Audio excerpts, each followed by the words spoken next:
मोदी हे पाकिस्तानचे एजंट आहे, संजय राऊत यांचं वक्तव्य.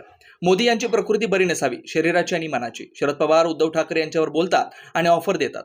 नरेंद्र मोदी आणि त्यांच्या पक्षाचा दारुण पराभव होणार आहे, याला ऑफर होणार नाही, भीतीमधून हे वक्तव्य होत आहे.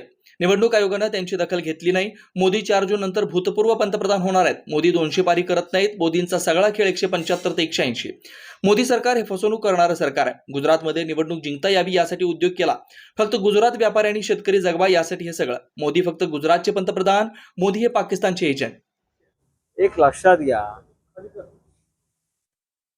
नरेंद्र मोदी यांची प्रकृती एकंदरीत बिघडलेली दिसते.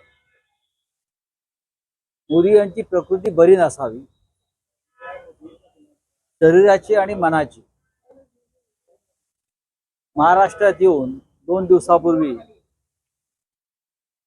ते उद्धव ठाकरे साहेबांना नकली संतान म्हणतात, शरद पवारजींना आणखीन काही म्हणतात आणि अचानक दुसऱ्या दिवशी झोपेतून उठतात आणि ऑफर देतात आमच्याकडे या म्हणून. हे त्यांच्या पराभूत मानसिकतेचं लक्षण आहे. नरेंद्र मोदी 4 जून नंतर प्रधानमंत्री राहत नाही.